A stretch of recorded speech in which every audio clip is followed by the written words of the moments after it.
Hello. It's Brenda. I love Hallmark movies and mysteries movies. Good day. It's Brian. I like Hallmark movies. I'm Don. I'm always after me Hallmark movies and mysteries. And this is the Dick the Hallmark podcast. Dick the Hallmark, it's his podcast. Brandon and friends host this podcast. We hope you like this jolly podcast.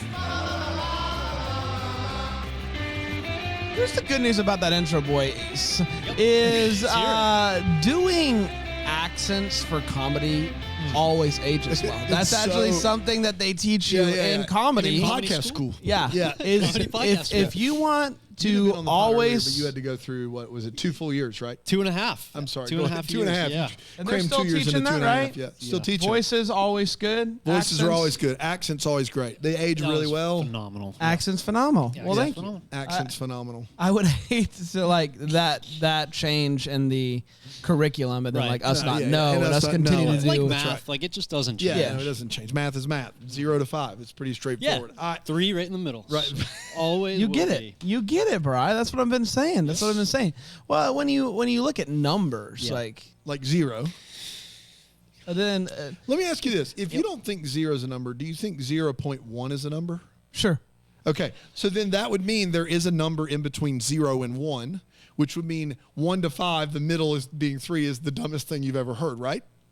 No, it's not the dumbest thing I've ever heard. You once grossly heard- underestimate how dumb I've heard things. Did you hear my take on the Best family? How dumb you have heard things. Yeah. Yes. That's Yes, exactly I right. have underestimated that. I will say this from that intro. My takeaway from that intro is that Trace has perfect pitch. She does. Perfect pitch. Right down the She middle. can hear it. Yeah. Like, she doesn't, you know what I mean? Like, most people like need a note or need like backing music. Like Let me know. What do you want? E flat. Yeah, that was E flat. Give me another. B sharp. Oh, F sharp minor. I'm a toddler. It's a minor.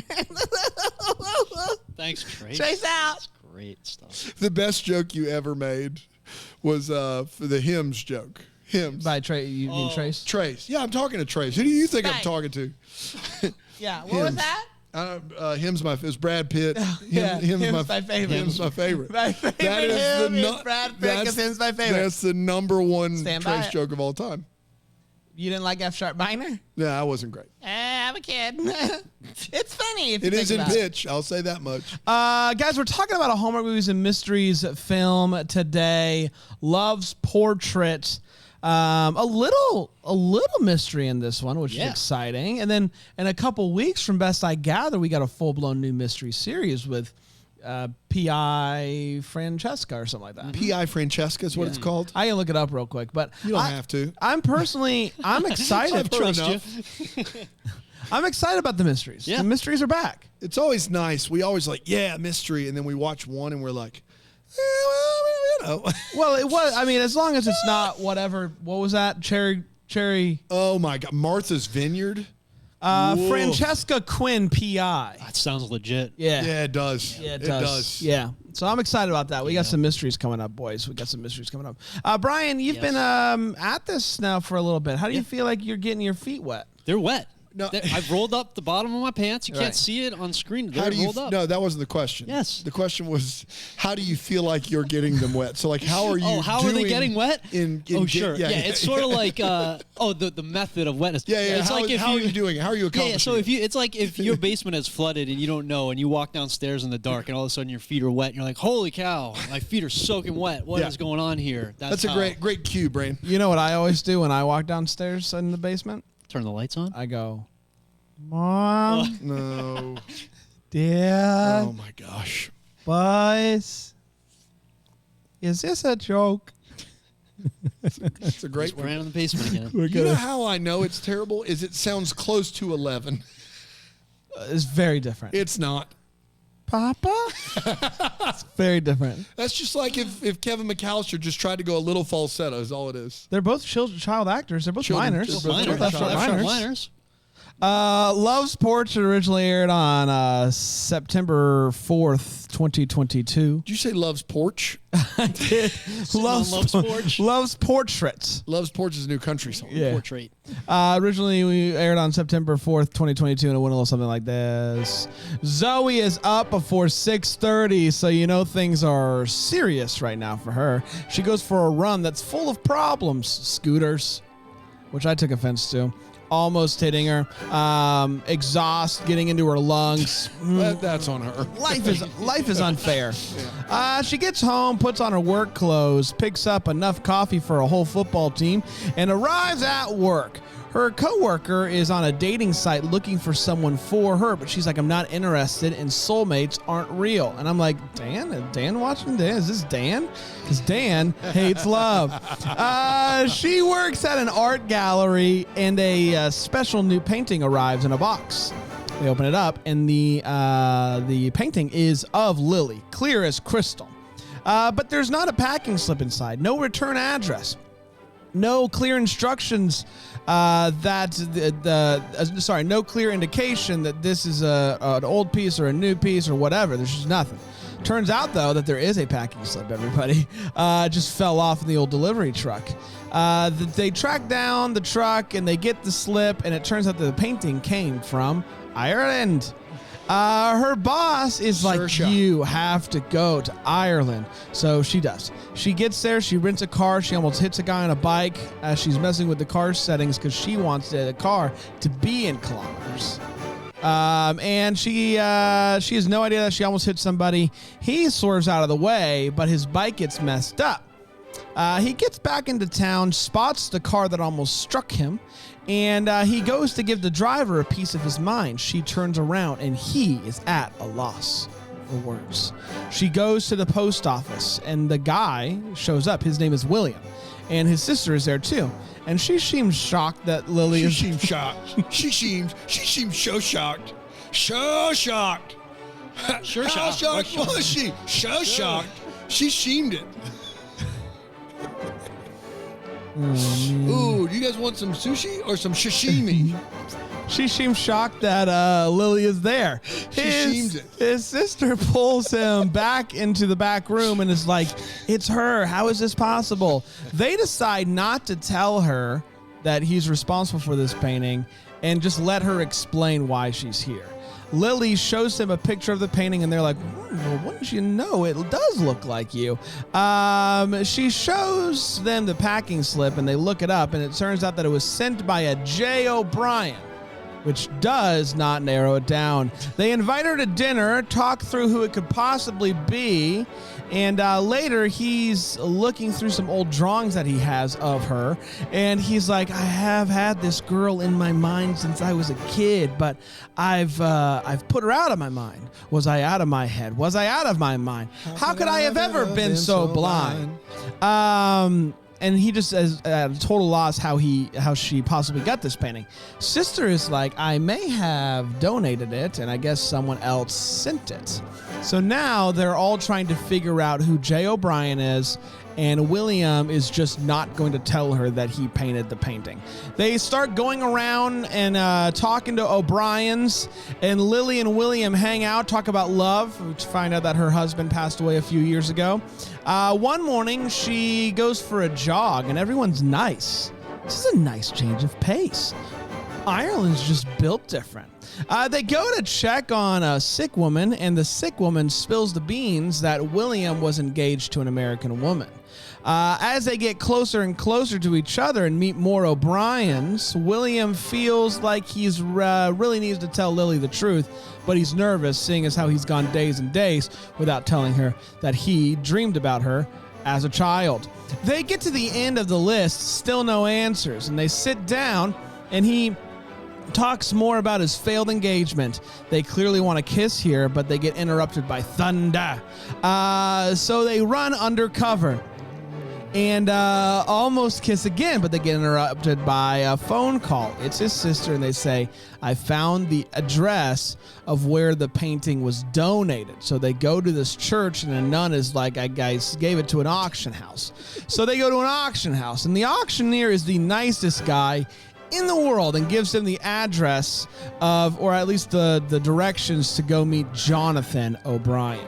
They're in the car, and she's looking at sketches of things that he's drawn, some pictures of her, and realizes that there's a lily that looks just like a lily that's in her hair in the painting. And she's like, ooh, son of a gun. They meet Jonathan, and he's like, wow, you look like this woman in the painting. He explains that him and his late wife went to an American museum, loved it, and before his wife passed, she said, we should send this painting to a museum in America. And it just so happened to end up at Lily's museum. It was meant to be. After they leave, Lily says, I know that you painted me. Why? And he explains that he has seen her in his dreams as a kid, and he started sketching her and painting her. When he met his fiancée, he stopped sketching her because that felt weird. He thought that he had moved on, but in she comes, and she's like, you just kept me here and didn't tell me, and like got me going to see all these O'Briens. He's like, I was just worried about how you would respond about me painting you as a child. She's like, I just can't wrap my mind around this, and she walks away. He goes to find her, pulls her close, and says, I know how I feel, and they kiss, but then she pulls away, and she says, I can't. Walks away, flies back home. She's sad. He's sad. Everyone's sad. They're both just a couple of sad sacks. Lily's boss is like, he's clearly your soulmate. William's sister's like, you need to go to her. Her boss gives her a lecture on fate, and she finds out that some guy just dropped off some flowers. She runs outside and sees Williams, and he's like, you're so much more than just a girl in my dreams. And they kiss again, and that, my friends, was Love's Portrait. That's right. We did it. We did do it, everybody. We're going to break this movie down with 4 segments. See what stair you're on coming out of that basement of Hot Takeville. Feet still in the water? Or is it soaking wet? Yeah, we're going to be right back here on Deck the Hallmark.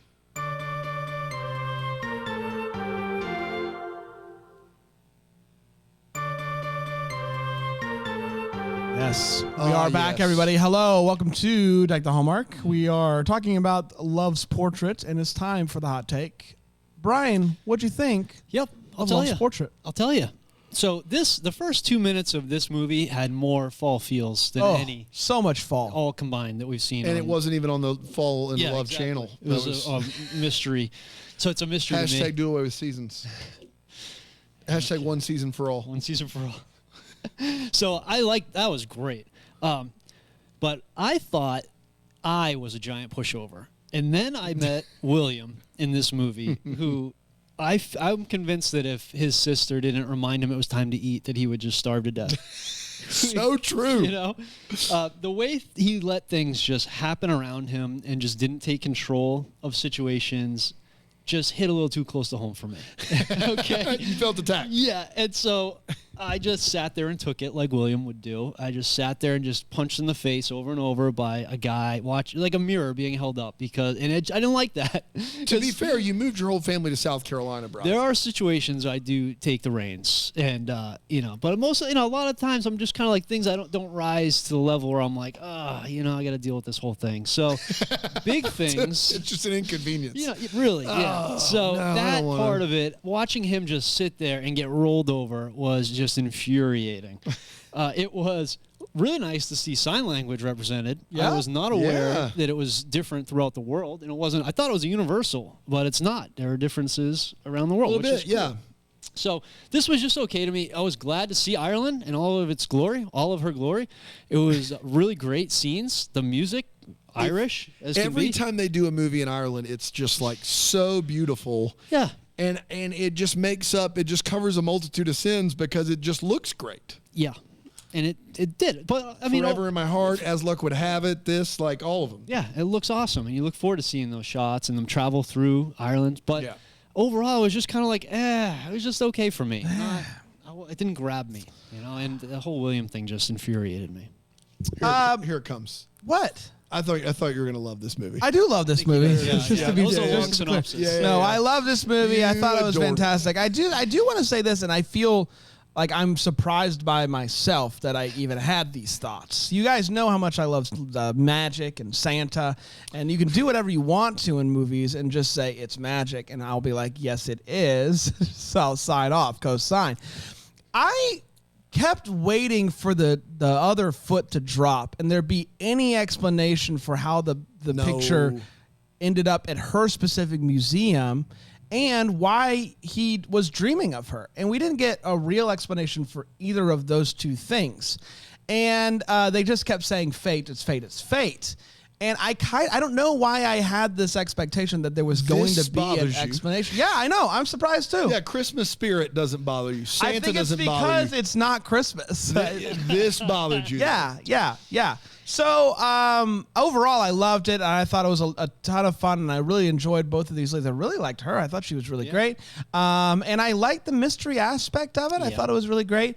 I'm never a proponent of if you paint somebody that you thought of as a child, and that girl walks. You say that all the time. Sometimes you're coming and you're like, look, there's some people out there that paint girls that they see in their dreams as children. Yeah. And then they walk into the room, and you don't say, "Hey, you're the person from my dreams." That's right. I would have appreciated, him to be not such a Brian and just come right out and say it. So there are some things about this movie that I don't know, left me maybe wanting, but maybe it's I don't know. I can't explain it. Maybe because it's not Christmas. And so fate doesn't hold as much sway with me as magic does. And Christmas magic, to be exact. But either way, I had a wonderful time. Let's go back to Ireland, please, and thank you. Mm-hmm. Yeah, I will say this. I knew nothing about this movie before I started watching it. And the first 3 minutes, when they open up this giant portrait, and it's her, and they don't know where it came from, I leaned forward in my chair. I was like, oh, this is it. We're doing it. We're doing it today on Hallmark. I'm here for it. And then for the next hour and 20, the sheer ineptitude of just falling on your face over and over again with this plot device was so unfortunate.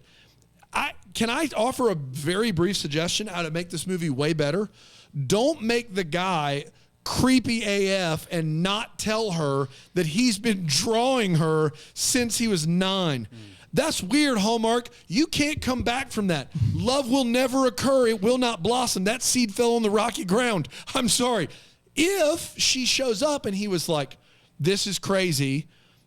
I had a picture of you and I drew it, and then I fell in love, and he does that up front. He doesn't hide it. He does it up front, and then she's like, all right, that's weird, but I'll help you and your sister. Like, I'd love to find out how the picture got to me. And then they fall in love over the rest of the movie. That is a movie. That is something that we can all watch. But instead we get this weird thing where this creep-tastic is out there, and he's been dreaming about her for the better part of 2.5 decades, and he's just going to keep it to himself like a little Norman Bates skin suit mofo. And he is just, you can't recover from that. There's nothing you can do to make that right. I'm sorry. I'm just sorry. It was such a great, intriguing premise. I never bought him or her together after that because he just felt like the guy staring at you from the corner without you knowing all movie. And that's a weird place to be. So it's a no for me. Ireland's a beautiful, great premise to a movie. Better than the Yosemite one, but that's as much as I can give it. What do you think about Fate? I mean, that and Christmas Spirit are in the same ballpark for me. It's different. You have Christmas Spirit above Fate. Yes. Oh, my gosh, yes. Really? If this movie took place at Christmas and it was... So you have Christmas Spirit above God's will? Yeah.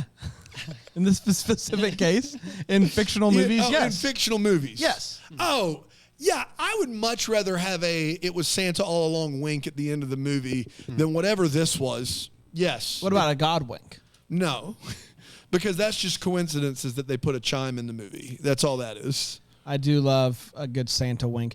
It's time for the feels. Brian? I saw Santa wink live. I wish I would not have. It was weird. I do have to point out our in-house heckler, Beth Ann Smith, is pointing out that sign language ASL stands American for Sign American Language. Sign Language, making me feel like a big dummy dum dum. Yeah, that would do it. Thank you, Beth Ann. How come the Ireland one's different? They don't speak ASL. So Yeah, we got. I just glossed over that one. So this William throughout this whole movie just reminded me of a line from The Departed where Matt Damon says, "I'm Irish. I'll just deal with something being wrong the rest of my life." Just getting rolled over, and so that wasn't a feel. It was just more of like it just kept thinking of that. But I guess the big feel that I had, the biggest one that I could pull from this was when Saoirse gave William that talk about fate and how he's got to take the wheel, step up here, and she said, "No fate, but what we make." And William needed to hear this the whole movie, and she finally gave him that talking to. Which flies in the face of everything that worked for. I want to be clear, that is a wait what for me, but it is the advice that she gives him there while he needed a kick in the pants. Yeah. It's all worked out for William. Yes. All of it. Right. It's all been done for him. He dreamed a girl. He dreamed a dream of girls gone by, and he wrote, he painted her, weirdo, and then he met someone else who was the love of his life, and then she left him, and then he got to meet the girl he'd been painting for 20 years, and he did all that by doing nothing. Not a thing. So let's not tempt fate here. Let's not go and do something just quite yet. So he's doing all right, just sitting back and cruise control. And so the other thing, I just wish I could draw. Like, I can't draw at all. I can't draw anything. I wish I could. Yeah. How cool would that be? I just want to give a shout out. We have given Hallmark art a hard time for a long time. And I felt like this painting of this woman was not creepy. It did look like her. So job well done to the art department of this specific movie for actually doing art well. It made me very happy to see it. Dan? That was mine too. What I appreciated about this painting was not only did it look like her, and not only was it flattering, but it wasn't like something that should have been hung in an art museum. Right? Like, this was a $500 framed picture that someone painted that wasn't a professional but was decent at art. Yeah. That is what it was, and that's what it looked like. How often do we get that? Never, ever, ever.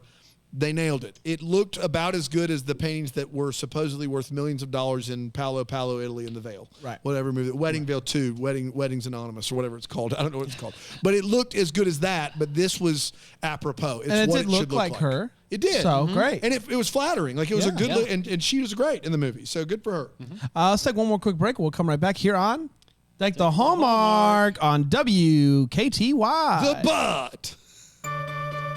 Like pork butt? I don't know. Like butt, comma. I don't know why. Welcome back to WKTY. It's called The Butt. The butt, apparently. I don't know. They're new. Yeah. I don't think they're going to They'll learn. They're new and they'll learn. That's out of Fleming's, Michigan. So it's out of Fleming's. shout out to our listeners at Fleming's. WKT, the butt. WKTY. WKTY, the butt. The butt. Let's get Chase. Can you turn on what's on the butt right now? Because we're not live on the butt. Let's find out what's on the. Yeah. Hey everybody. It's Jans. Jans. It's Jans. Jans? Yep. How you doing? Good. Good. What's your name? Oh, T-Roy. We do this show together Every now. day, Jans We're and new. T-Roy. We'll learn. Jans and T-Roy. We will. You were telling me about the big incident. Yes. In town. Yes. Someone went over to the Fleming sign and knocked it down. That perpetrator's on the line. Call first caller. I didn't do it. All right, I take his word for All it. right, that's good, Jans. Thanks for that good reporting. You betcha. WKTY, the butt. The butt. Butt out. Butt out. Okay. I don't know. Butt out sounds like a great idea for a product. Boy, does it. Rick, how you doing, buddy? I'm doing great. How about you? Doing great. Yeah, I haven't heard from you all week. I think you were Thanks including me. heavily involved in yesterday's episode of Wiggles the Heart, but You see me over here in my prayer circle, you can interrupt me. It's fine. He says that, but I don't know. I didn't know that was a prayer circle. Yep, that's what it is. I mean, it may look different. There is a jukebox involved. There's Right. a lot of heavy hookah, as there always is. Heavy on the H. And Heavy on the edge. What do you think of WKTY? as long as they don't try to take butts out, that is patented. Yes. That is patent pending. But do you like I that did they're... apply for a patent. I've not heard back from that office, but I've got my hopes up. Hopes are high for butts out. But do you like that they're... Whatever. Word? I don't listen to the radio brand. You better. don't? No. That's actually shocking to me. Yeah, No, he you seems spin like a that radio. Bonnie Raitt on the jukebox Yeah. like I like it. All right. Let's go Bonnie Raitt on the to the Wait What. Jukebox Stan, huh? Yeah, he loves the jukebox. Let's go to the Wait What. It's the part of the show we talk about what in this movie made us go Wait What. Brian? Yep. So when William gets driven off the road and his bike into a ditch, he comes out of it and his tires are all messed up. Everything's messed up for some reason. And the more I watched him walk this bike back to wherever he was going, I was more convinced that he ruined his bike by slamming it on the ground 45 times, and not when he was driven off the road into the grass, because the guy just kept slamming that thing on the ground. Yeah. So I was just like, why is he doing this? They haven't seen a soul during their time looking for an O'Brien. Hardly a soul throughout the countryside until they walk in on this packed midday countryside Irish auction where it seems like the entire town is gathered. And then, there are other shots with William back on his bike, nobody in town. So that I was just thrown off a little bit that, everybody hangs out at the auction during the day. And the whole thing with Michelle, Lily's boss, harping on a soulmate and giving it to Lily, real good about this. And then Lily throws back in her face, well, how do you explain Greg? And then immediately Michelle folds. And she's like, okay, maybe there's more than one. So the whole time, she's like, there's one Maybe soul. there isn't one. Maybe I was wrong about that. Yeah, she just collapsed. And that was about it. I believe she was getting ready to just Google the word doppelganger. She's like doing like really intense like research on painting styles, and she's like, doppelganger? But she gets called and interrupted. I don't know what she would have like Googled, like, what's my doppelganger? Like more. I can't think of a way that you could get more specific. Just a picture of yourself shows up. Doppelganger. Question mark, is it? And then I wasn't under the impression that when you go to a different country, the GPS voice changes to match that country. This was news to me. Her voice, the GPS was nice and Irish. I don't know if that was a change that she made personally or if it's just something happens when you land in that old Air Irish. It was a car GPS, though. It wasn't. No, her. she had on her phone, too, when she's phone, walking too. around town. When she's walking around town. that's true. Maybe she. Exactly Yeah, right. that's fun. Wait until Dan? you get to Mexico and you try getting Oh, my around. gosh. Wait. Look, we have a lot of fun here at Deck the Hallmark, and I am not here to pretend to know Irish anything, culture, and I hate to bring this up because it could be just my my naivete, my lack of understanding of real Irish culture, and I want to let you know that up front. But in this movie, we have a nun, an older woman, an Irish Catholic nun who's never met an O'Brien, never met in Ireland, nun, works at a church. They're like, O'Brien. church. She's like, I've never heard of one. I've never met a single person named O'Brien. I know so many people with the last name Smith. I know so many Millers. My last name's Thompson. That's pretty regular. I can't imagine a world where someone that's been working in a church their whole life doesn't know a single O'Brien. That was impressive to me. Very, very impressive. We start this movie with our lead lady running and stopping behind a car right in front of an exhaust pipe and then getting mad about breathing it in. How about just keep running, lady? Like, why did you stop right there? Like, why did you stop right there? You could have just kept running. That would have probably been the easiest thing. I have GPS questions as well, Bran, but it's about the car GPS. She gets in the car and she's like, oh, this is on kilometers. I've got to change it to miles. Wasn't it the opposite? No, it was the This opposite. is set to miles. Yeah. Why? I need to change it to kilometers. First of all, why is it set to miles? Second of all, why does it matter? You're in a GPS. You've got to drive a distance. You got to turn when the turn comes up. It just fundamentally doesn't matter. My only guess is that she wanted it to match the signs on the. That's the only thing I could figure. And then lastly, she runs this guy off the road because she's not paying attention. And this road is tiny, first of all. It's not like a 2-lane road. There's no like lines colored in the middle of the road or anything. He gets up, he looks at it, and he goes, American. Yeah. How do you know? How do you know that's an American? Has to be. What about the fact that it was a tight fit and they weren't paying attention? In this small town in Ireland means it has to be. How many Americans you run across? It's like you're in Dublin. Like, this is wild. And then later they say, hey, we could take you to stay at this place or whatever, but it's a 15-kilometer drive, like an hour. 15 kilometers is 9 miles. How's that taking an hour? Or are they in the middle of this massive mountain range in Ireland that I'm unaware of? The sheep crossing time. I don't understand how it's going to take you an hour to drive 9 miles somewhere. It doesn't make any sense at all. I did love the scene where William is trying to act as he's trying to pretend he's flying a kite, because for him, it's just little fist bumps. Every time they go to him, he's like, yes, let's do it. Another one. Pull the slot. Let's go. It's just in a rhythm. Like, he's not flying a kite. He's just pulling it rhythm. That's all he's doing. How unimportant is Lily's job? There's a lot of people there. They established she can't do the job remotely. But also, they're not missing her at all. No work is backing up. There's no project she's laid on. She's just been gone for an extended period of time, and it does not matter at all. Which means either she has the best job or the worst job in the world. I don't know which it is, but her job doesn't matter at all. It's meaningless. She can be gone for weeks and weeks at a time, and no one cares. Art will wait for you. That's right. True. Yeah. That's what I've always said. That's right. You do. They're driving down a road with this giant castle at the end of the street. It's literally at dead ends into the castle, and she goes, "Is that it?" No, it's the next stop on the nowhere. And then that's all I got. It's time for What the Hallmark Special Show. We wonder what could have been. Maybe it was good. We still have. Brian? Can you just mail art to a museum? And just be like, here, take this. I'm done with it. I don't know. You know, that was one thing. And the other thing I was wondering was Michelle, the boss.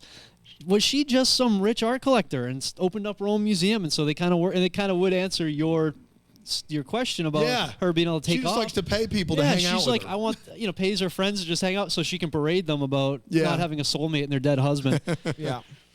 I could not get over my concern of the Irish mailing system. Yes, the post. They say that no two people do it the same way, which is just worrisome. Yeah, it is worrisome. Is it just like you put on there, Danny O'Reilly, you go up the hill by the big tree?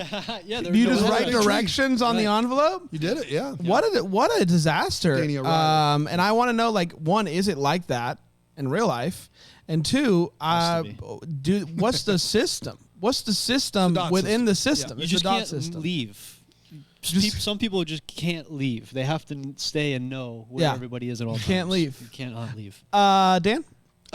So I have a pretty big theory about this film, and it is this. It is the odds of this happening. I dreamed of this girl. I painted her and drew her my whole life. Weird.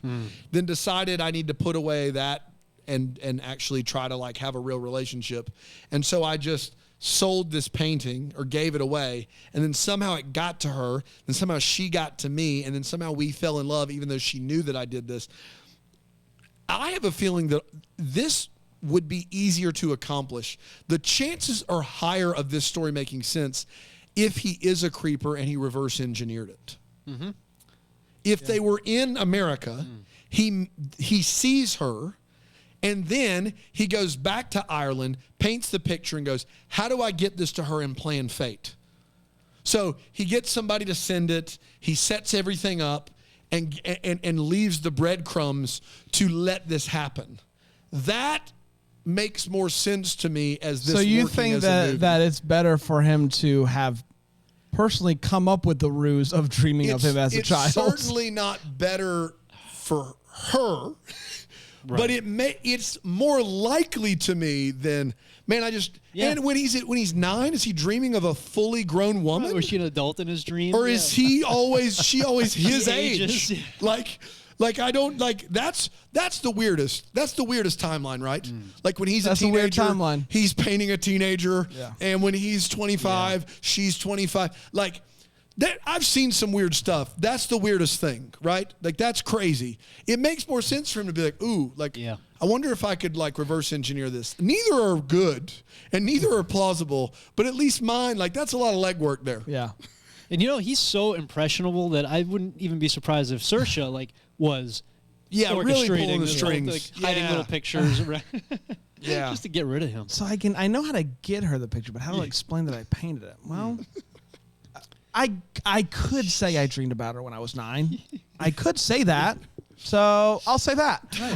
We did, everybody. Congratulations. Yeah. What a wonderful week it's been. We got a whole full week. Whole full week. A whole full week ahead of us next week. Monday, Alonzo is back with The Real Housewives of the North Pole. You can watch that on Peacock.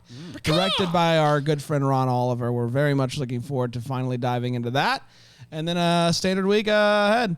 Until then, maybe for the first to wish you a Merry Christmas.